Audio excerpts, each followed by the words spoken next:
Donc je continue, on s'est arrêté ici. On a le système d'équations. Donc on va faire de l'identification des termes de A46 fois FGH A43 fois FGH A46. Donc on va faire l'identification pour retomber les équations type qui sont listées dans le tableau 4.1. Donc pour résoudre كي نشوفوا les deux parties, donc هذا مع هذا tac, tac, ça va me donner une équation du type 2 en θ4. هذا مع هذا, ça va me donner une équation de type 2 en θ4 avec le z égale à 0. Ensuite, pour θ5, on a des équations de type 5. Des équations de type 3. Donc c'est avec le noir. Le noir, c'est bon, le rouge c'est pour les équations de θ4, le noir c'est les équations de θ5. Donc je vais avoir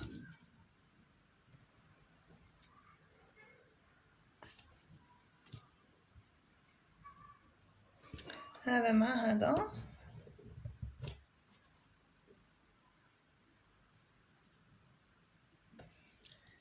Je préfère voir, voilà. Première ligne, voilà. هذا مع هذا وهذا مع هذا. Donc هذا مع هذا وهذا مع هذا. Ça va me donner, ce qui est en noir, ça va me donner une équation du type 3 en θ5. On va la résoudre en se référant à l'annexe. Et donc ensuite, pratina θ6. Donc on a vu qu'on n'a pas eu besoin de faire les 3 étapes pour avoir θ4. من بعد نزيدو نضربو à 5,4, même pas disons dans le bouffe à 5,6, on n'a pas eu besoin de faire ça. C'est en une multiplication, on a des types résolubles grâce au tableau et à l'annexe. Donc pour les équations de θ6, c'est quoi? C'est ce qui est bleu fait au crayon. Donc c'est ça avec ça. C'est désagréable comme ça. Et c'est ça avec ça. Donc, ce qui est au crayon, ça va nous donner des équations du type 3 en θ6. Et donc, en une étape, on a pu avoir notre θ4, θ5 et θ6. Donc ensuite, on a calculé θ4, θ5 et θ6. C'est bon. On vient de résoudre le modèle géométrique inverse où on a calculé θ1, θ2, θ3, θ4, θ5 et θ6 pour avoir un certain U0 qui va nous permettre d'avoir la configuration imposée par U0, par l'organe terminal. C'est la position et l'orientation qu'on veut atteindre avec notre organe terminal. Donc ici, en fait, l'analyse des formules précédentes va conduire à certaines remarques qui le cours. Donc quand on va calculer le modèle géométrique inverse, on va rencontrer des cas où par exemple le A tangente il n'est pas défini. Ça veut dire qu'on a les composantes à l'intérieur du A tangente elles sont nulles. Donc la tangente ne serait pas définie. On peut tomber aussi sur des cas où on a deux angles qui sont solidaires, c'est-à-dire on va perdre en degré de liberté. Donc, les cas à part qu'on va rencontrer, on les appelle des positions singulières. Dans un repère à 6 degrés de liberté qui est purement rotoïde, les positions singulières qu'on peut rencontrer, elles ont été classifiées en 3 types de positions singulières. On a des positions singulières, une position singulière qu'on appelle singularité de l'épaule, on a la singularité du poignet et on a la singularité du coude. Donc la singularité la singularité l'épaule, c'est en fait le cas où on a px égale à py égale à 0. C'est ce qui est expliqué. C'est ce qui est expliqué ici. Donc le fait d'avoir px égale à py égale à 0, je reviens vers le cours, c'est les singularités. Donc le fait, lorsqu'on a px égale à py égale à 0, on a px et py, c'est la position, le repère du poignet. Donc, il dit px égale à py égale à p0, ça veut dire qu'on a juste un déplacement selon le z. Le repère le poignet, j'ai fouq le repère d'origine, le repère à la base. Juste une translation selon le z. Donc, là, on va perdre en degré de liberté, on va perdre en déplacement du robot. Donc, on l'appelle une singularité de l'épaule. Parce que tu belles une épaule. Un haja qui est vraiment haut. Ça ressemble à une épaule. Je vais vous montrer une vidéo tout de suite. Une autre singularité qu'on peut rencontrer, c'est la singularité du poignet. La singularité du poignet, elle est définie par sinus 5 égale à 0. Une singularité du poignet, c'est en fait une singularité où on a les axes de les axes de l'articulation 4 et l'axe de l'articulation 6 ils sont collinaires. Ça veut dire que quand on had l'axe, هذا يدور معاه. Donc en fait, nous livre un seul degré de liberté. Tous la rotation selon l'axe, c'est en fait que la somme entre θ4 et θ6. Donc, je vais perdre en degré de liberté. Ou les qui sont l'un des un seul angle. On l'appelle une singularité du poignet.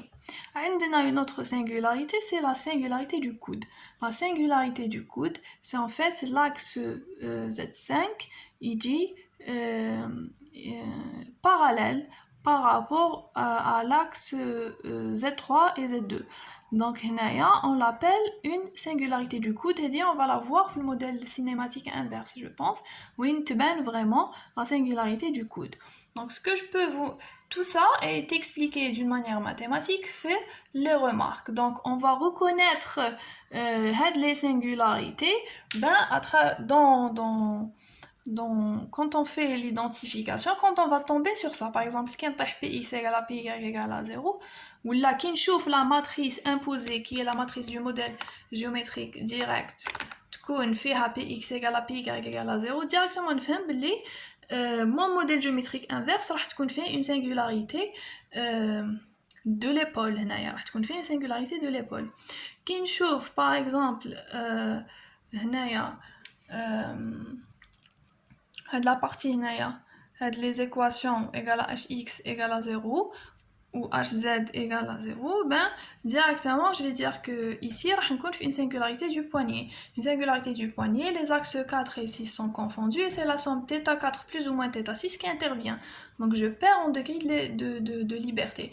Donc le côté mathématique va me permettre de reconnaître les singularités à travers les formules et les représentations, les configurations qu'on va voir كي نولو نشوفوهم نولي غير نشوف هكذا نفهم بلي هادي سي سينغولاريتي د ليبول كي نشوف هاد لي دو زاكس راهم كيف نفهم بلي سي سينغولاريتي دو poignet quand j'aurai cette position c'est une singularité du robot donc quand je positionne mon robot de la configuration et que je veux avoir le modèle géométrique inverse qui me permettrait d'avoir cette configuration, directement, instinctivement, je vais comprendre que l'on est tout dans une singularité du poignet et que les formules TAE, je vais avoir les parties يكونوا هكذا إذا بوزيسيونيتو هكذا كما لقيت هاد لي بارتي صافي أنا غالطة في الموديل جيومتريك inverse.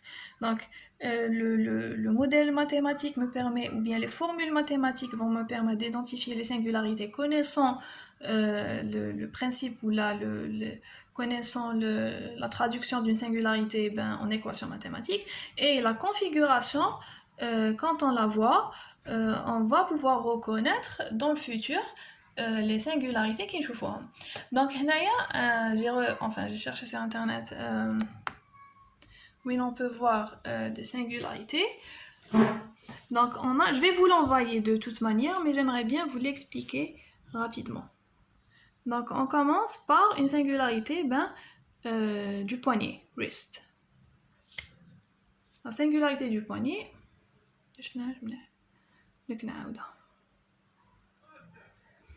Je vais mettre les... Je vais là. Tout à l'heure. Voilà, singularité d'épaule. La singularité d'épaule, on a l'axe, à la base. On a l'axe, à la base. Sur le même axe. Donc je perds en degré de liberté. C'est une singularité de l'épaule.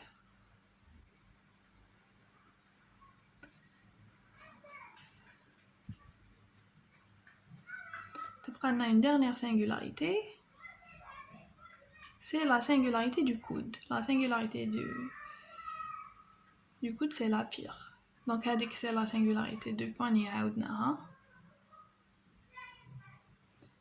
Les deux singularités ensemble.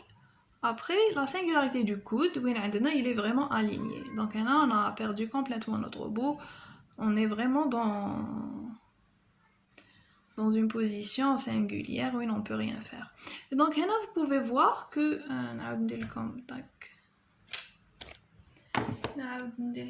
juste pour que vous voyez le robot. Il y a par terre, j'espère qu'il n'y a rien. Donc ici, on peut voir qu'en fait, le poignet, c'est les trois articulations. Donc on est en train de positionner notre robot avec les trois premières articulations en maïdorj kamel. Ou les trois dernières, les 1, 2 et 3, vont me permettre d'avoir le positionnement de l'orientation le robot Diana. Donc ça c'était juste pour vous expliquer. Je vais vous l'envoyer de toute façon, mais je te vous verrai les singularités. On revient vers le cours. Donc ça, c'était les remarques par rapport...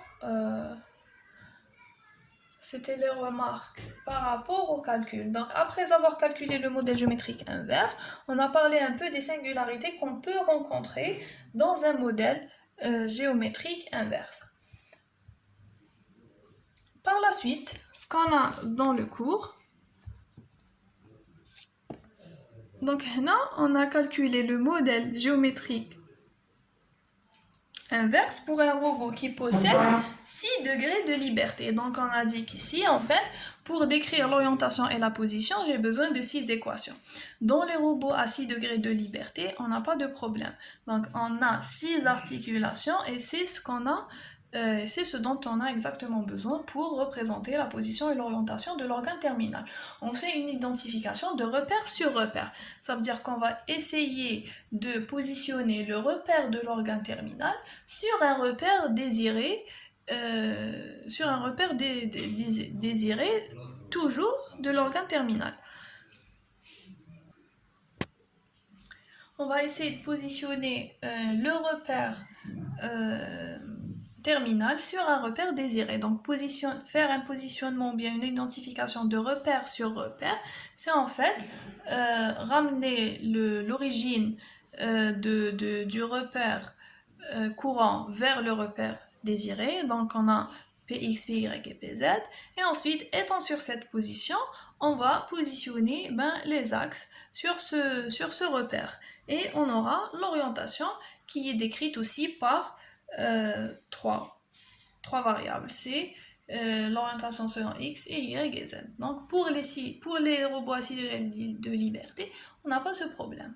Maintenant, si on est confronté à un robot qui a plus de 6 degrés de liberté, donc lorsqu'un robot il va posséder plus de 6 degrés de liberté, si je veux faire un positionnement de repère sur repère, en fait j'ai un nombre d'inconnus ou là un système d'équations à résoudre qui contient plus d'inconnus que de connus, que ce que je veux avoir. Donc, il y a toujours, quand on veut positionner ou bien quand on veut nous positionner sur un repère désiré, j'ai la connaissance des cosinus directeurs et de la position. Donc, on dirait si 6 informations en fait.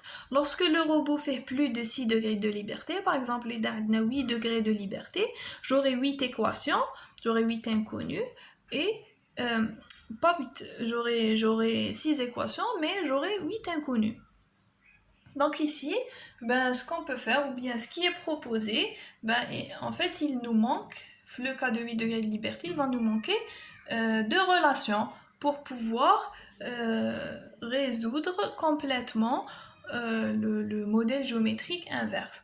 Donc, ce qu'on propose, la première proposition consiste à fixer deux articulations. Par exemple, je parle toujours dans le cas de 8 degrés de liberté. Lorsqu'on est dans le cas de 8 degrés de liberté, où il y a deux inconnus en plus par rapport à mon système d'équations, en fait, une première proposition qu'on retrouve dans la littérature, c'est de fixer deux articulations. On va les fixer et garder cet A inconnu. Donc, on va s'en ramener, en fixant deux articulations, on va s'en ramener au problème à 6 degrés de liberté. On va utiliser la méthode de Paul, qui m'a tout à l'heure. Sinon, le choix de ces articulations qu'on va fixer, ça va dépendre de la morphologie du robot. Une autre stratégie, elle va consister à introduire des relations en plus. Je vais introduire des contraintes ou là d'autres relations. Par exemple, là, il y a le modèle géométrique inverse, le modèle géométrique direct, qui va me fournir 6 équations. On va rajouter deux contraintes qui vont nous permettre de fixer donc les articulations qui sont en plus. Donc la deuxième stratégie va consister à introduire n-6 relations supplémentaires décrivant la redondance, comme ici on a une référence vers un robot à 7 degrés de liberté. Vous pourrez la voir si vous voulez. Donc, qu'est-ce qu'on a vu? On a vu l'application de la méthode de Paul pour les robots à 6 degrés de liberté. Donc, ensuite, on a le modèle géométrique inverse pour les robots possédant plus de 6 degrés de liberté. Donc, on se retrouve devant deux cas de figure. Pourquoi? Parce que quand on a plus de 6 degrés de liberté, on aura plus d'inconnus que d'équations. Donc, le fait d'avoir plus d'inconnus que d'équations, soit je vais fixer les inconnus les n-6 inconnus qui sont en plus, on va se ramener vers le modèle ou bien on va se ramener vers le problème à 6 degrés de liberté, soit on va rajouter des relations et dans ce cas, on peut voir l'exemple la référence qui est ici, on va introduire de nouvelles contraintes qui vont nous permettre d'avoir qui vont nous permettre de décrire la redondance. Donc ensuite, ce qu'on a, on a le modèle géométrique inverse pour les robots possédant moins de 6 degrés de liberté. Donc pour les robots qui possèdent moins de 6 degrés de liberté, ici, qu'est-ce qu'on a? Le robot possède moins de 6 degrés de liberté, il ne peut pas donner à son organe terminal n'importe quelle orientation. Donc quand on a moins de 6 degrés de liberté, je ne peux pas faire je peux pas faire une identification de repère sur un autre repère, sauf si je tiens en compte certaines restrictions, où là je vais essayer de profiter du modèle géométrique direct, ou là de ce que m'offre le modèle géométrique direct pour pouvoir surmonter ou bien compenser le nombre insuffisant de degrés de liberté. Sinon, ce qu'on peut faire, on peut amener à réduire le nombre d'équations en ne considérant que certains éléments géométriques. Donc, au lieu de faire une identification de repère sur repère, on va par exemple faire une identification de repère point par point. Ça veut dire que je vais ramener l'organe terminal TI sur un point dans l'espace. Un point dans l'espace a des 3 degrés de liberté, donc 3 inconnus à résoudre. Sinon, ce qu'on va voir, l'exemple, on peut ramener le repère sur un point droite. Ça veut dire que je vais ramener le repère de l'organe terminal sur une droite. Et ensuite, étant sur cette droite, je vais prendre un point de cette droite اللي نحبس فيه le repère ديالي. Donc هنايا l'application elle est utile quand on a l'organe terminal qui a une articulation prismatique. Pourquoi? Parce que dans le cas d'une articulation qui est rotoïde, on n'est pas en train de marcher sur une droite. L'organe terminal est en train de circuler suivant un cercle. Alors que quand on a l'organe terminal qui est